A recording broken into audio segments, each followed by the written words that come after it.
Morning everyone. मेरा नाम रवि गुप्ता है और मैं Elets techno media private limited का सीईओ एंड फाउंडर हूँ।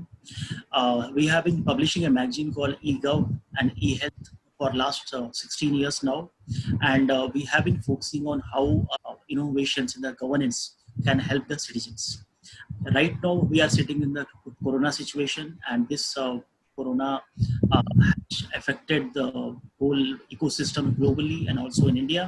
So we are talking to our government leaders across the country and how our district administration is handling this situation on the ground.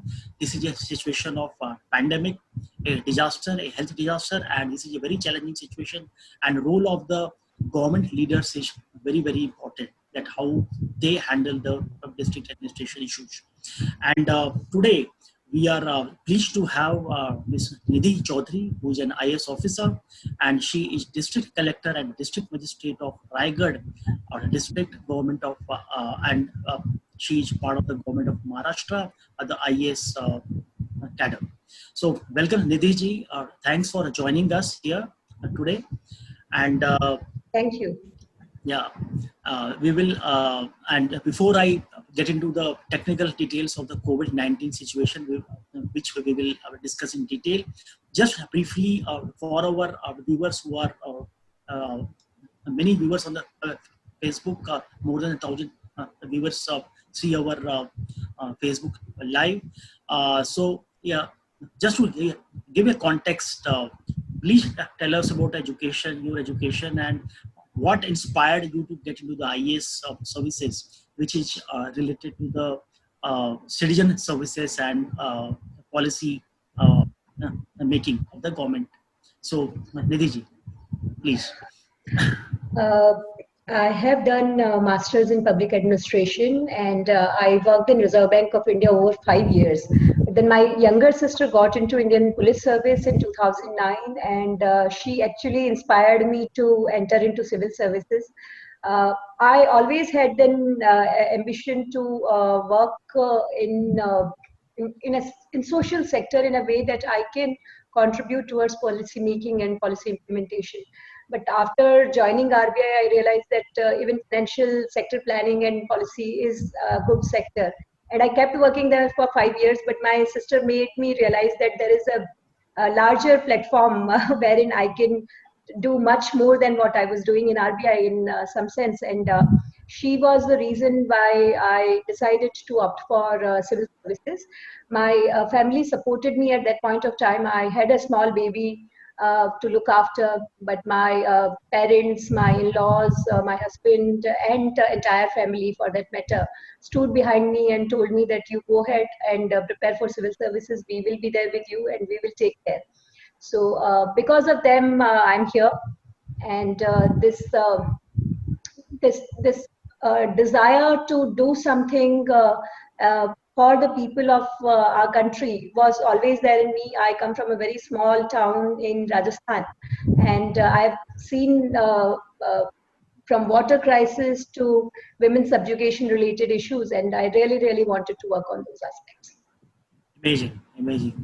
Very inspiring story, Nidhi. Great to have someone like you who has worked also in the financial sector and has so much commitment to this sector of governance. Nidhi ji, please explain about the situation in Raigad in terms of the corona crisis and how the district is managing this crisis. We all understand that we are near to the Mumbai and Pune cities, and which are highly affected by this situation. So handling your district in this situation is not easy. So how are you doing this challenging stuff? If you can explain. You rightly said that my district, Raigad, is a neighboring district of Mumbai and Pune, and both are hotspots not just our country, our state, but also of the country. And in a situation like this, we had to start very early. Much before the national lockdown started on 24th March, we imposed a curfew in our district, and There are a few very, very important religious shrines and very popular tourist destinations in my district. Raigad Fort is also located in my district, which is very popular across the state of Maharashtra. And we decided much early to impose prohibition on these tourist destinations, religious shrines. There was a very big event also called Itzima, in which more than 25,000 people were together in one of my tehsil. And it had to happen over a couple of days from 15th, 16th, and 17th March. But unlike what happened in Delhi, we could actually stop that event well ahead in time by convincing the people of the community and motivating them to collaborate and to actually understand the reasons for the curfew and reasons for imposing that ban on religious activity. Besides, we also focused a lot on creating awareness amongst the villagers, because the people from Mumbai and Pune kept flowing in my district, because they are residents of my district, but they were there for some kind of work. But once the cases started increasing in Mumbai and Pune, there was a constant flow of people in various villages of Raigad. So that flow, although we tried to stop as much as possible, however, it had to be tackled in a very, very humanitarian and sensitive way.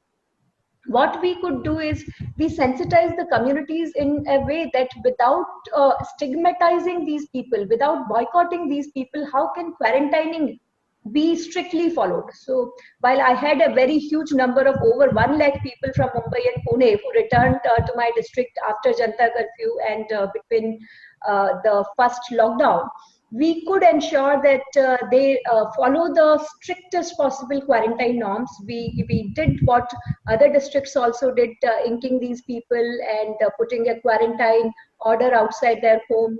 We also imposed 144(3) orders on them so that they don't come out. Over and above that, we have started a digital monitoring by way of an app which these people download, and their movements were controlled. And as I told you earlier also, that this district is very closely located to Mumbai and Pune.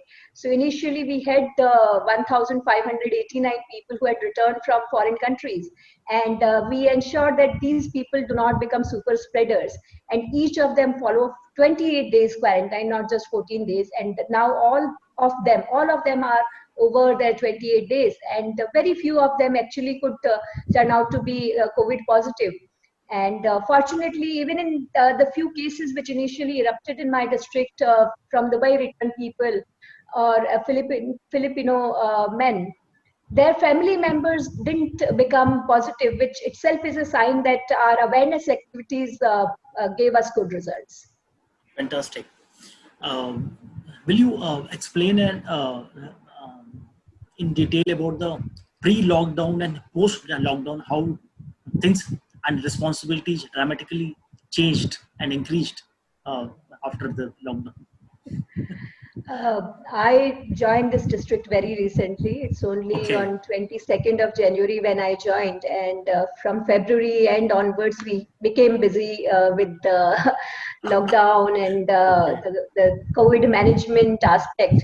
But I can tell you from whatever limited experience now and otherwise my erstwhile previous experience of working in government, as a bureaucrat, a district collector deals with many issues. It's the plethora of issues that we deal with are so diverse that that got limited to some extent when COVID-19 immediately came, and the entire focus shifted on upgrading the health infrastructure in tackling this situation in a big way. But soon we had the issue of migrants. Soon we had the issue of people who are stuck in the district. We also had people had issues to impose law and order effectively. So in some way, a lot of activities again erupted. Ensuring that ration shops remain open, ensuring that private health clinics do not shut their doors, ensuring that COVID-19 and non-COVID diseases are given equal and proportionate treatment. So this in a way, I would say that while the focus remained very strongly on COVID, yet we have to manage many other aspects of food crisis, essential supplies, essential industries to remain open, pre-monsoon activities to keep working, and also to ensure that people don't go in desperation. So we had to arrange counseling sessions, not just for migrants, but also for doctors in some cases. And huge training programs were to be organized for doctors, for paramedicals, and for field level training teams. This is something which provided us again a wide range of activities to serve the people. If you talk about the health infrastructure in your district and the number of doctors and medical staff available who are able to handle the COVID situation in terms of emergency if it happens, and preparedness in terms of the PPEs, how do you see the situation in your district? We from the day one, like I have already told, that we wanted to maintain a balance and a proportionate response towards COVID and non-COVID diseases. So as a strategy, we decided that our COVID treatments in phase 1 will remain only focused in Panvel, which is my closest tehsil to Mumbai. So in case of criticality, in case of cases turning more critical, and more emergent situation emerging, we can shift them, refer them to better facilities in Mumbai. So as a result, what we did, we created our COVID hospital, district COVID health center, and COVID care centers for the first phase only in Panvel, which I believe gave us better results, because remaining 14 tehsils kept working for non-COVID treatments, kept working, their fever clinics worked very well. We didn't have to provide PPs in a big amount to every other tehsil, while we could provide sufficient number of PPs to the hospitals which we designated in Panvel. So this was our strategy. We had set up a 120-bed dedicated COVID hospital in Panvel, along with 350-bed facility in MGM Kamote, which is a private sector hospital, but it has been generous to extend the help to the district administration in time of need.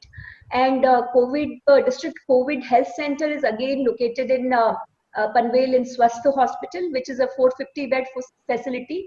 Then we have COVID care centers located in various parts of Panvel. Gram Vikas Bhavan, which is a 200-bed facility, is right now being used. But even if the crisis deepens, then what we are right now, what situation we are right now in, then we would be able to tackle it in Panvel itself until phase 2, which is like until the cases increase 5 times than what they are today. So that way our planning has been very focused, very targeted, very effective until date. Our rural Raigad has remained insulated from COVID, because even if a patient is to be referred, if a person from rural Raigad, rest of Raigad is to be referred, he or she will be referred only to Panvel. So the doctors and paramedical staff in other part of district, other tehsils of district, would not be exposed to COVID cases. So all people with COVID symptoms were referred to Panvel only. And that has, on one hand, the panic and fear which could have spread in public health sectors everywhere across the district could be contained in time, and we could provide all possible support and medical infrastructure to one particular dedicated facility and tehsil of our district. As far as doctors and paramedic staff is concerned, we had some vacancies, but we did the recruitment on time, and we could provide 6 additional MBBS doctors and 6 additional BAMS doctors to these facilities. We could also rope in people from other sub-district hospitals to empower our COVID hospital in Panvel. We have procured ventilators. We earlier had some, but they were not enough, anticipating the way COVID could take turn. So we procured 10 more ventilators, and even in CSR we got 3 ventilators, which were provided in the same facilities in Panvel, because our focus remained that all our patients from across the district will be treated only at one location, wherein people would be fully trained. Each of the employee working there would get enough amount of enough number of PPE kits, and they would be psychologically also counseled to work on COVID-19 in a motivated, positive way. So I can say safely that our strategy by far has worked well, despite this district being in very, very close proximity to two hotspots of Maharashtra, and also being a very, I would say that industry intensive district, wherein say more than 1400 industries are there, big industries are there, 3 big MIDCs are there. We have a big port, the largest port of India, JNPT. So in such cases, handling this crisis required some different strategies from other districts, and we have been able to rope in all possible medical support for our doctors and our COVID facilities. Very interesting strategy you were talking about, that you contained the hospital in the Panvel, and all patients were only looked after in Panvel, and all other parts of the district were isolated so that the fear did not spread. I think this was a very interesting plan and strategy which has been adopted. Please tell us about, like as you mentioned, that you have huge number of industries there. You also have a port, which I hope would still be operational in the lockdown period, and there will still be staff and workers working there. So how have you dealt with the migrant workers who are working in your district, and they would be planning to return, and their transport, housing, food, all that stuff, how it got handled? Yeah, first and foremost, ports are an essential activity. So from day one, we ensure that no essential activities are shut down. Lockdown is for non-essential movement of people. Essential or non-essential goods remain moving. So that understanding between administration and police helped that essential industries also, like Taloja MIDC has got some 600 companies, but 198 of them, being essential, were allowed to remain operational. They were either a part of supply chain of pharma sector or food processing sector, so those industries were allowed. Other than that, also there were some industries located in rest of my district, and they also there was a 5-member committee which was set up to study their applications in detail. And our intention was that supply chain and backward and forward linkages of industries do not get broken because of a non-practical stand being taken in times of curfew. So we tried to maintain a balance there also. Our aim has always been that essential services, essential sectors must not be adversely affected, even if we are in a curfew-like situation. And then you spoke about migrants. There are somewhere around 390 plus camps in my district. These camps can be divided into 3 aspects, and more than 40,000 laborers, migrants are there. So one could be the migrants who are living in their own rented houses or in slums. They live in villages. They are in scattered groups. The second is a construction site migrants. So they live in the construction site itself, or maybe close to construction sites, close to projects. Then third group is of industrial workers. So they are again living in neighboring villages of industries. What we tried to do from day one is that all those people who can afford, who could afford to continue paying wages and continue arranging for rations for these migrants in construction sites and near industries, they must come forward and they must arrange for the food requirements of the migrant workers. And I am happy to share that most of them voluntarily did it. But then there was an issue of these migrants becoming desperate to leave. So then the administration has to rope in and has to provide additional ration supplies, has to arrange medical checkup camps there, and also counseling in places wherein there was some signs of desperation to leave.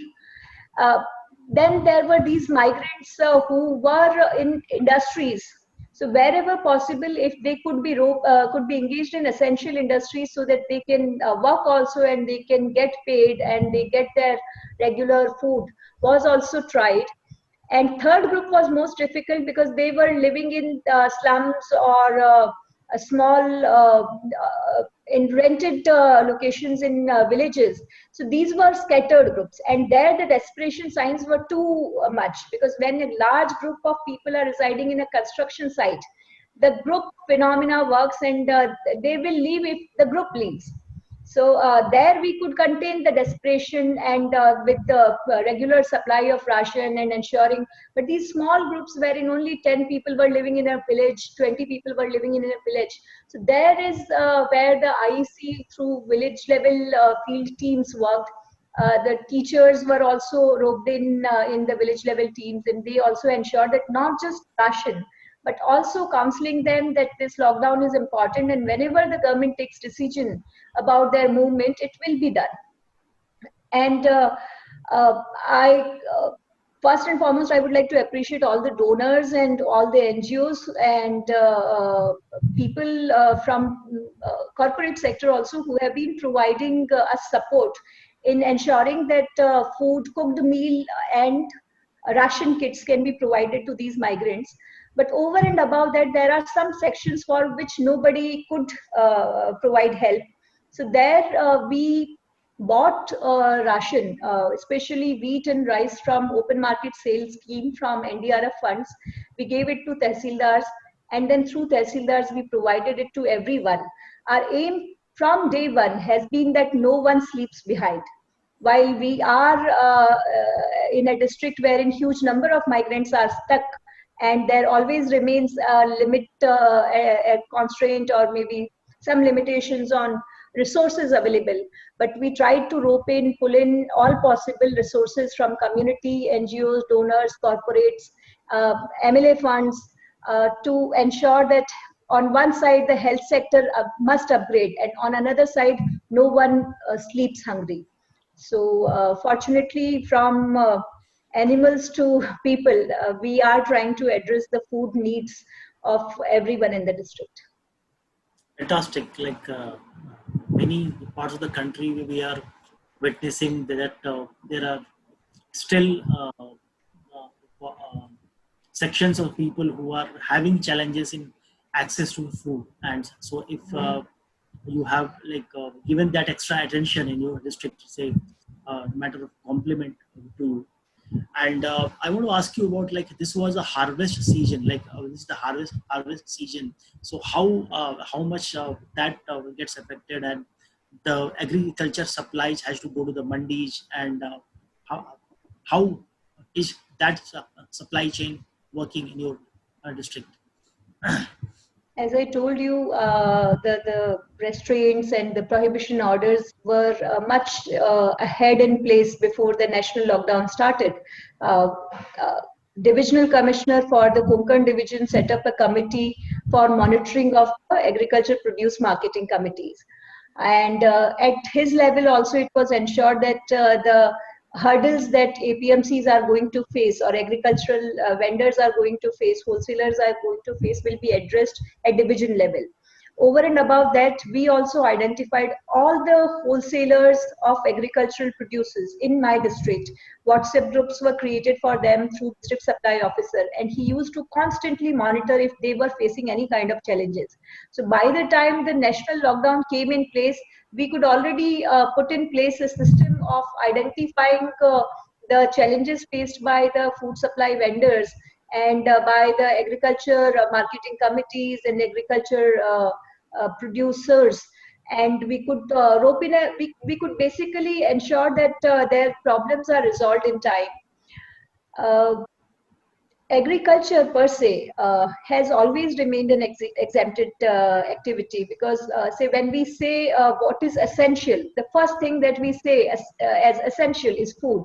So once food is essential, agriculture always has remained in exempted category. The only thing that was required, if the farmers are going to their farm and if some kind of pass is required, or if seed or fertilizer is needed, so those shops and must remain open and functional in a way that COVID doesn't spread, but farmers also get access to these essential materials which are needed in agriculture. So what we did, we basically empowered our agriculture officers to issue passes for farmers, and also to these essential uh, shops which are seed related or fertilizer related. Because of that, agriculture so far, uh, we have been able to ensure that farmers are not adversely affected. Right. And tell us about this supply chain issue of the essential items, because there would be many produce which are produced in your district which would be going out of your district as an essential item, and you as your district would be importing a lot of stuff from outside as essential item, which is like, which might be grains or dal or chawal or anything, like any the biscuits or milk. Like there are like several supply chain systems which work in the package. So how has the movement of trucks got handled? Because we have seen around the country that in some places trucks are having a problem, and in some of the places truck drivers are not available to like take the produce to the market, and all that stuff has happened. So how has been the situation in your district? Uh, you rightly said that initially there were issues like of truck drivers not coming to lift the material. There were issues of laborers not being ready to work for railways, goods trains. Uh, it happened in my district also. So in a few cases wherein railways work also got affected, goods movement got affected. My tehsildars and SDOs intervened. Even I personally went to Kadamboli and spoke to Mathadi Kamgars and convinced them that you are as essential as I am for the district, and told them that you have to keep working. You cannot say no, even though there is a risk. That risk is equally shared by you and me. So when people would be sitting at their homes, and we would be requesting most of the citizens to stay at their home, some of the people will keep working on the field, be it police people, be it medical sector professionals. Same way, essential industries, employees to laborers, all are equally important. They are also essential, and we could convince them to lift the material from the Kadamboli side. And also it happened at JNPT. There also we have to keep intervening. And from district side, there were some pharma sector companies which also had issues of labor shortage. I personally went to some locations, and my tehsildars and SDOs have been personally ensuring that essential sector industries are not affected adversely. As I told you earlier also, the essence of lockdown is a restriction on people's non-essential movements and people who can stay at home. So people who are in uniform services like police, or people who are working in medical sector, have to keep going to their hospitals, have to keep reaching their police stations, bankers have to keep going to banks. The agriculture officer has to reach agriculture office. So and the laborers who are in essential industries, and the employees in essential industry, they have to keep working. So there were issues in the first phase of lockdown. A lot of opposition to even the essential industries happened. But over a period of time, people realized that just like the government is working, same way these essential industries are also important for the community, for the society.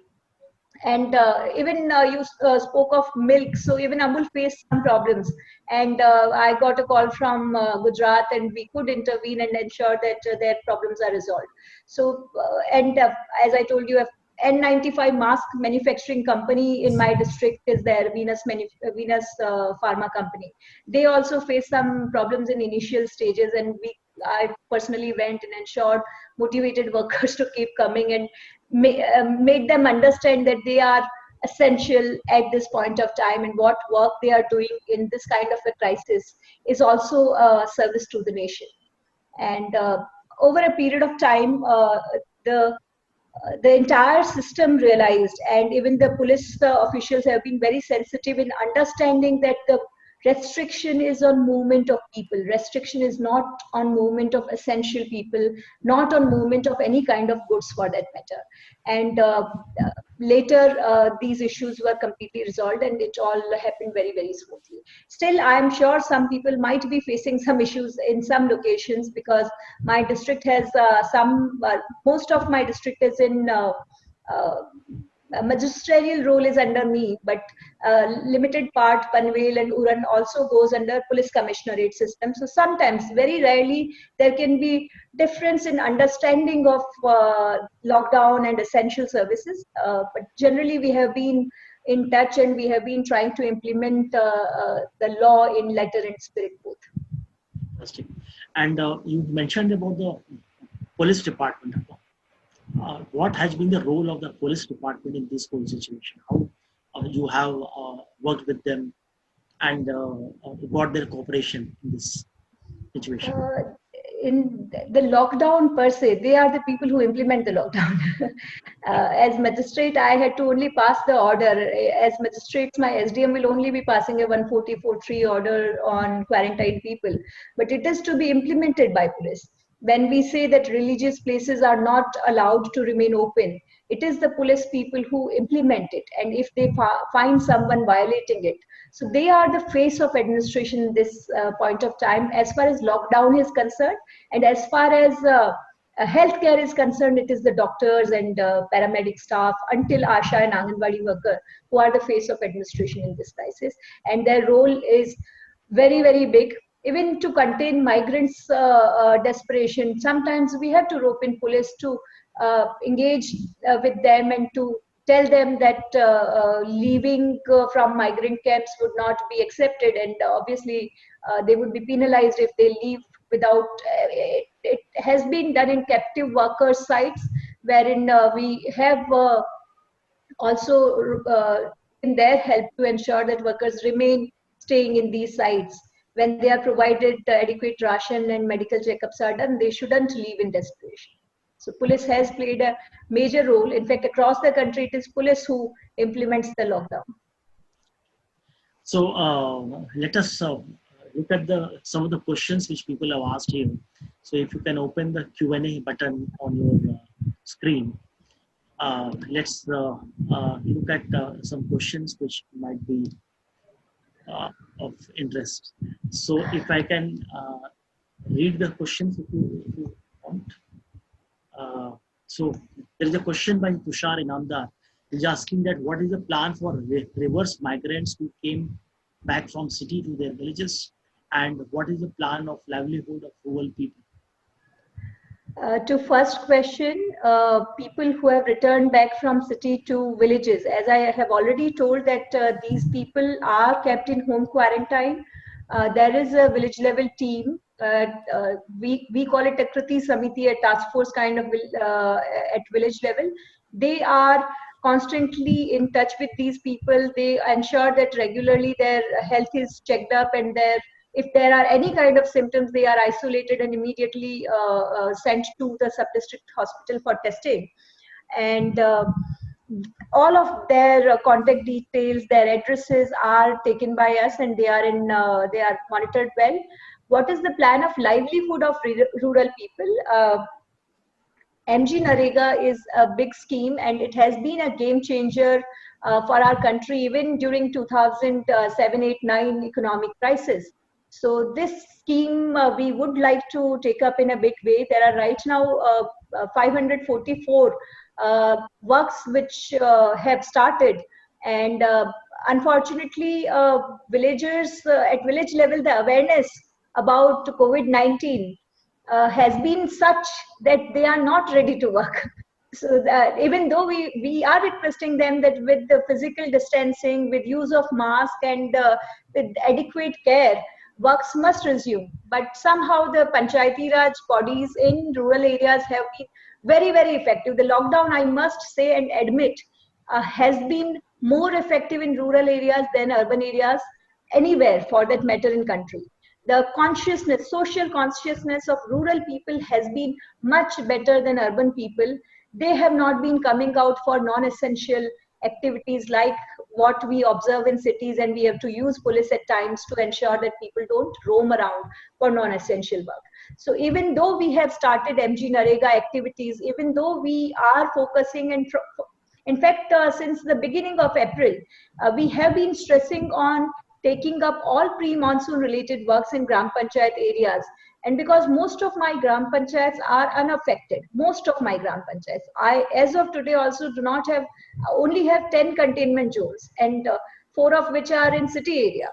6 only containment zones in the entire district of Raigad. So if we see that way, rest of Gram Panchayats must begin working, especially on MG and REGS, pre-monsoon related activities. And with that, we would try to ensure that the livelihood of rural people can be taken care of. Fantastic. This is another question on most of the needy villages are not getting loans from banks. Any specific plan for providing speedy loan to the needy? How NGOs are helping in COVID-19? And any specific plan for MNREGA to scale up? I have already spoken about NGOs' role in a very big way for migrants' food arrangements. And then MG and REGS I have told, and I really would like to put it in on record that this scheme was a game changer even in 2007-9 crisis, and this scheme will be a game changer at this point of time also to ensure that livelihood of rural people is secured. I have been, in fact, been telling since the first lockdown, and have been motivating my tehsildars and telling them to keep increasing MG and REGS work, especially for water conservation and irrigation related activities, horticulture, wherein physical distancing is by the nature of very work is maintained. And we will certainly try to scale it up in a big way. As far as most of the needy villagers are not getting loan from banks, until now, Pradhan Mantri Garib Kalyan Yojana, whatever benefits needed to be transferred to farmers or women Jan Dhan holders have been transferred. But this is a specific question about loans. The moment this is something that requires a policy decision, not at my level, but at the government level. And once the government decides, I will sensitize the banks. Whatever decision is taken by government on this line, we would certainly try to ensure that that gets implemented on time. The other loans, I will certainly speak to the district level bankers committee, and the bankers coordinator in our district is Bank of India. We will try to speak to them on what kind of loans can be dispersed at this point of time also, and wherein no additional policy decision is required. So I will go down in the end and take some questions on the bottom, which are very different, which are that has not yet got addressed. So there is a question from Amar Mehta on any plans about stepping up construction of infra projects and new roads and railways to employ and mitigate problems of the migrant laborers.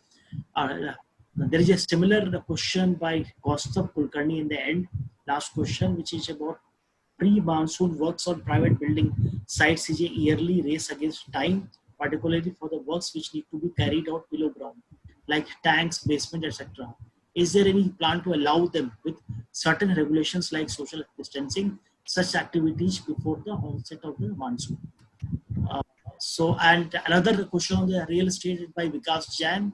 He asked that real estate is the largest contributor of private investments happening in the district. Given that the lockdown was sudden and many pre-monsoon activities need to be completed, can we expect permission? Yeah. I'll first begin with Amar's question. His question is on stepping up construction of infrastructure projects of new roads and railways. Let me tell you that National Highway Authority of India's Mumbai-Goa highway work and even the JNPT highway work has been permitted since first lockdown. because this is a pre-monsoon activity and this cannot wait. And then railways and other agencies also dedicated freight corridor. There have been essential projects of Maharashtra Maritime Board.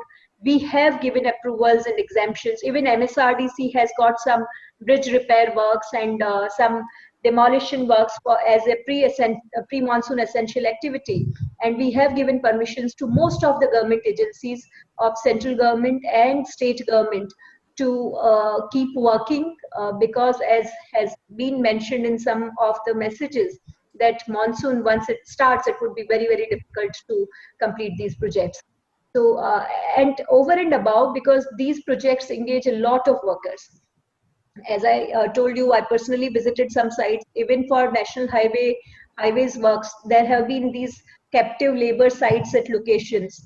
And the workers, if the work would not have started, had signs of desperation and would have probably left using different methods. So timely start of work for government projects has not just contributed in time, probably it will ensure quick and better completion of these important projects, but also it has engaged a lot of migrants. And then coming to question of Kaustubh, again it is about pre-monsoon activity. Let me remind everyone that from the first lockdown order, which is dated 25th March 2020, in point number 6, there is a sub point which is 6K, wherein pre-monsoon activities were permitted. But pre-monsoon activities, mostly of government-related works, be it a drainage work, be it a road repair work, be it work of nala safai or of removing debris, dilapidated buildings demolition, all those activities as a pre-monsoon measure could have been done even during lockdown. And wherever we were asked for permissions, we have given. Now, this question is very specific about private buildings. Even the next lockdown order, the second lockdown order, which came on 17th of April, also has mentioned very clearly about pre-monsoon activities. And the 17th April order in non-MMR areas, if we read the 21st April order of Chief Secretary of Government of Maharashtra, it has very clearly restricted activities in MMR areas, but non-MMR areas, these activities definitely resume.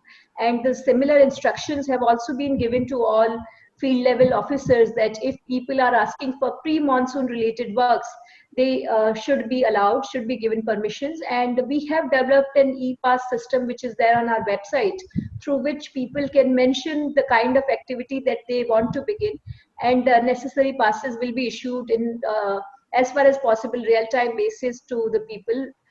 In any case, not more than 24 hours will be taken to issue them passes for these activities. Coming to the question which is asked by Vikas, real estate is largest contributor in my district. Given that the lockdown was sudden and many are, again this question is about pre-monsoon. I have told that since 25th March order of Honorable Chief Secretary of Maharashtra, pre-monsoon activities have been a permitted activity. So if specific pre-monsoon related works only require permissions, those permissions can be given. Hope I have addressed all three queries. Yes, you have. There is a question by Shikha. Again, I'm like going from bottom to upwards. Shikha has asked that what could be the economic impact of COVID-19 on the district? What are the plans to keep the economic activity positive?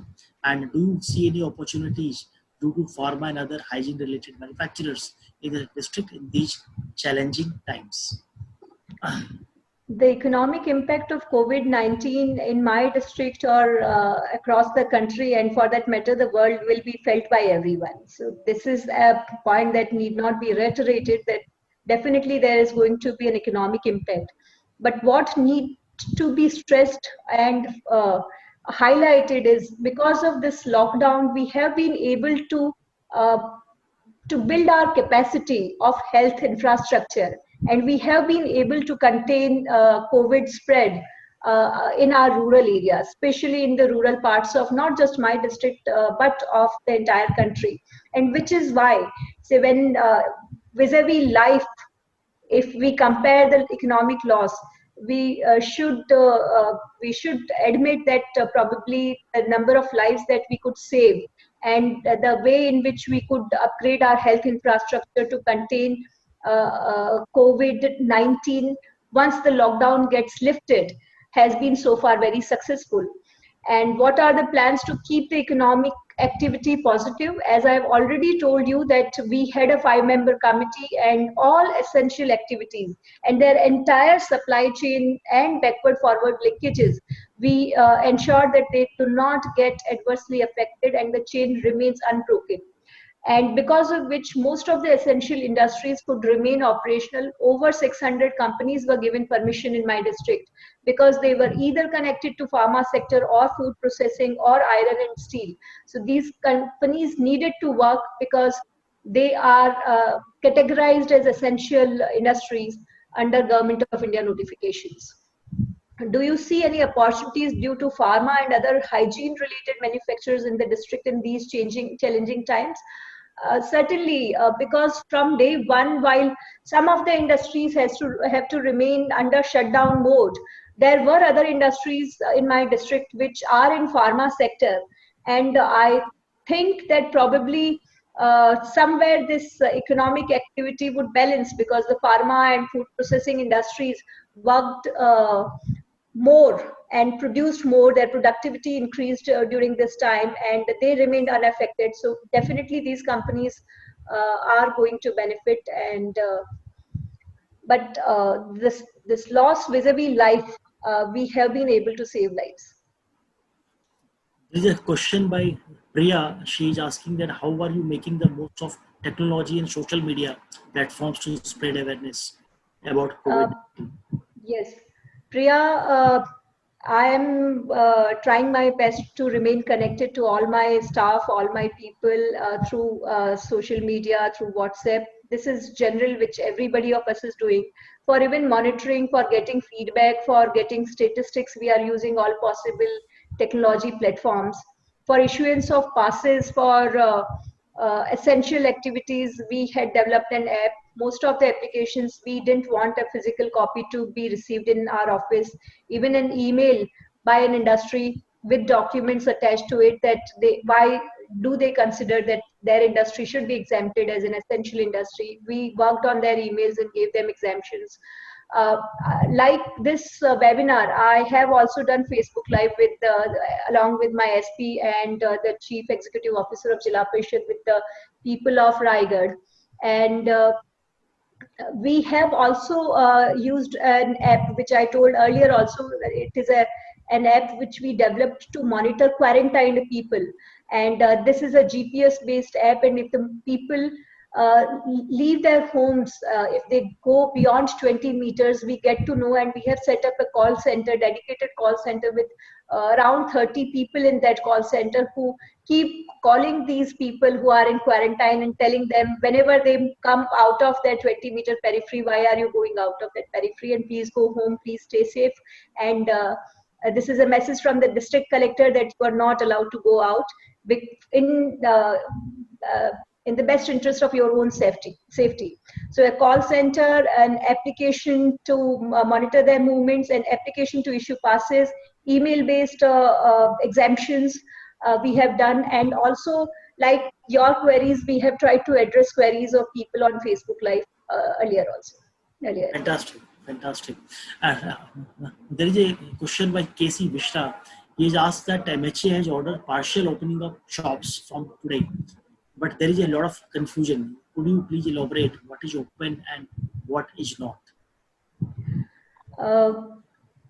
We are waiting for government orders in this respect, Government of Maharashtra's order in this respect. What we are doing, we are following the 17th April 2020's order of the state of Maharashtra, in which certain activities are exempted in non-MMR areas of my district. So there the permissions are there, and if at all people would still like to have a pass, We have developed an e-pass system which is available on Google Play Store. It can be downloaded in any Android mobile, and people can apply for the activity and get a pass. Let me reiterate again, this pass is not required. However, people, in order to be very, very sure that police will not stop them, we have developed this system. In non-Mumbai metropolitan regions, certain activities of agriculture, plantation, hospital sector, finance sector, industries are permitted. So, but still, if they feel that they should get a pass, animal husbandry, fishing, etc., etc., we have developed this app-based system, and people can apply in it and get their passes from respective authorities. And am I missing some point in her question by any chance? No, I think you have addressed it. There's a question by Arpit Gupta. He is asking that how are you reaching out to the remote areas in the district, and how are you managing the supply of essential items in far-flung areas? Reaching out to remotest part of district, it is done by village teams only. Government has been in rural areas not just from today. We are there for very, very long time. We have our officers like Talati, Gram Sevak, entire Panchayati Raj system works from Gram Panchayats. Then we have Asha, Anganwadi workers for every hamlet, and must admit through this platform that these are the real COVID warriors. People working at the front line, people working at the cutting edge bureaucracy are the real fighters, are the real warriors, are the real winners of this battle. They are working day and night. They are the people who are ensuring that the ration shop is opening on time. When will ration shop open? How to provide food to people in containment zone. If people have returned from Mumbai and Pune and we are keeping them in quarantine, in their own homes, how would essential supplies will reach them? It is the people in villages, it is the people in fields who have ensured that the awareness increases about COVID-19, the social consciousness increases about COVID-19, and essential supplies remain unaffected. While PDS, the oft criticized system across the country, this time it is a savior, and must congratulate all PDS shopkeepers also. The risk that they are having is as much as the risk that probably the doctors are having. But they have ensured with the help of village level teams that adequate physical distancing is maintained. They have created those boxes for people to stand in queues. And most of the ration which was to be given to PDS card holders of BPL category and under Pradhan Mantri Gram Kalyan Yojana priority households has been not just lifted from Food Corporation of India in time, has not only been delivered to ration shops, but also ensured that it reaches the end beneficiary. And it only could happen with the help of these field level workers. And even the PDS system has dealt in this crisis in a very, very positive way until now. And I'm proud of the fact that this system is still working and has worked in positive sense to provide ration in the remotest possible areas of the district. And now from this week, even the APL, above poverty line people will get their ration through PDS shops. Fantastic. There is a question by Sudhir. He asked that there are a number of big industries in Raigad district like JSW Steel and some others. What are the plans to allow them to start their operations? Probably Sudhir is not aware. JSW, being an iron and steel company, was always under an exempted category, and it was never shut down. And it is an essential industry and is operational.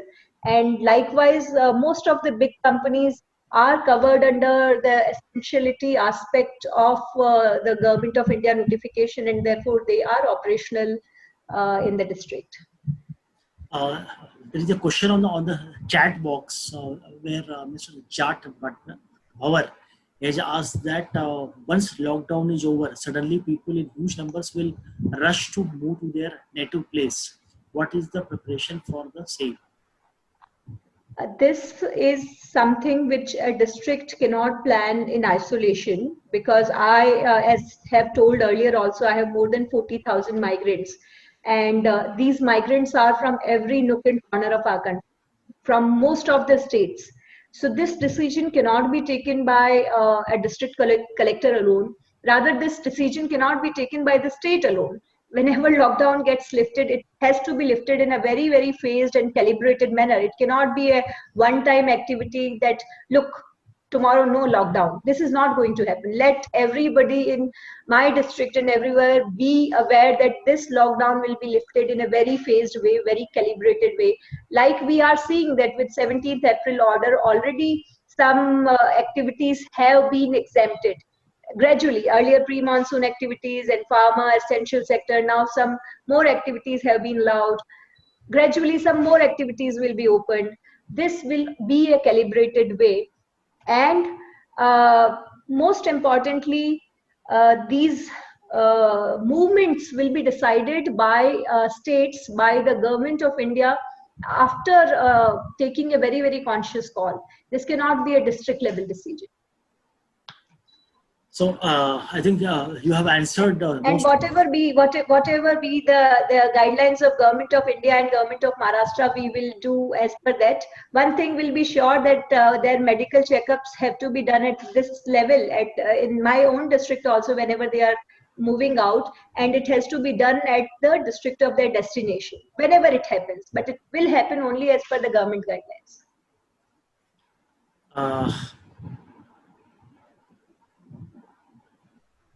Are we done with questions, or yes, are there yes. any other questions? So almost done, actually, almost done. There is a question by someone that we should have had this session in Hindi. In Hindi? मैं हिंदी में बोलने को तैयार हूँ. कौन पूछना चाहते हैं? किसने पूछा है?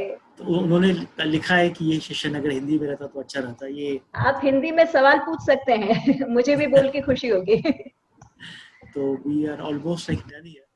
एंड चलिए मैं एक लास्ट सवाल आपसे हिंदी में पूछ लेता हूँ कि जो एग्जिट स्ट्रेटजी के बारे में, ये जो लॉकडाउन से एग्जिट स्ट्रेटजी क्या होगी, और कैसे देख रही है कि जो कोलैबोरेटेड जो ओपनिंग होगी, ये कैसे और कब तक क्या हो, मतलब होने वाला अगले 1 महीने 2 महीने में? ये डिसीजन गवर्नमेंट लेवल पे ही लिया जाएगा. Government of India, government of Maharashtra ही लेंगी. एक चीज निश्चित है कि कंटेनमेंट जोन्स जब तक वो फ्री नहीं होते हैं of the Covid cases, they will remain under restrictions, but other areas, as we are seeing a sign also through notifications which are being issued, that the economic activities will resume. Most of the rural India, thanks to lockdown measures that were taken by Government of India, Government of Maharashtra, have bore us fruits by way of containing this contagion in rural parts of India. And that's where the economic activities will certainly resume, and with precautions as in this use of face masks in public places, physical distancing. I'm continuously using the word physical distancing deliberately so that people get to know that we have to be with each other and have to rather show social solidarity and not social distancing. With social solidarity and physical distancing, we would be able to contain this crisis together. While we will be away from each other, we will be together in understanding of this disease, understanding how it spreads. And if public places, regular fumigation, regular infectionization of that area happens, and people do not gather in large groups, large gatherings will remain under restrictions even in near time to come. And those things, I don't think that big religious activities or big ceremonies or political social functions are going to take place anytime in near future. It is only the small scale standalone economic activities which are allowed, and which are allowed in the best interest of the people and their livelihood. But anything that can be avoided, for example, a large scale gathering in the name of marriage, or a large scale gathering in the name of funeral, both must be avoided. Birthday parties, going malls for that matter, wherever a huge number of people can gather, will remain in restriction. All the containment zones have to follow the norms very strictly. But unaffected areas, the economic activities are going to resume, are resuming for that matter since 20th of April. And I'm sure this is how the government will continue to address the issue of lockdown and COVID containment in a calibrated way. You had Sorry, मुझे mentioned, Hindi में बोलना था. कोई बात नहीं, it's okay. You had mentioned that a lot of approvals you will have given online and on email. Just to ask you that after, whenever this corona is over, you see that an increased adoption, as you mentioned about social distancing, like today in many parts of all over the country, people have to go to the government offices to take approvals and get the government services. Do you think that because of corona, there will be an accelerated focus on online governance, e-governance? 100%. 100%. This crisis has taught us many lessons, and one of them is that going in e-governance way is the key, wherein people don't have to visit public places. Working from home, which was unheard of, especially in government sector, has happened in a big way during this crisis. And many other lessons we will learn, and the humanity will also evolve from this crisis and change their lifestyle, change their way of greeting people, meeting people. Namaste, which has been our tradition, now has become an international tradition. And these things will certainly become a part of our life. And I'm sure what you have said, e-governance and online delivery of services, all kind of certificates. Government has been working in this sector, this issue for past 20 years. It is not that today e-governance has started. It has been happening since 1980s, and now the speed will accelerate, and it is definitely going to serve people in a more transparent and effective way if it happens sooner. And Nidhi, we at ILETS have been spreading the ideas about e-governance for last 16 years. We have been bringing out the first magazine on e-governance in the country. And we have been doing conferences across the country to create awareness about this aspect of usage of IT in government. And also we are doing these webinars to spread the initiatives which are each government department is taking in these times. So your views and suggestions about our work will be helpful. Nidhi. Sure, I'll provide whenever asked for. No. Thank you. Thank you. So, keep doing good work, and sure we stay connected. And thank you for connecting with me too. I'm sure some people would get a better and clearer understanding of how we are planning in our district to contain COVID, and how the government and the district is going in a very calibrated way to ensure, on one hand, lives are saved from COVID-19. On the other hand, the livelihoods are also protected. So thank you so much. Thank you so much. Namaskar.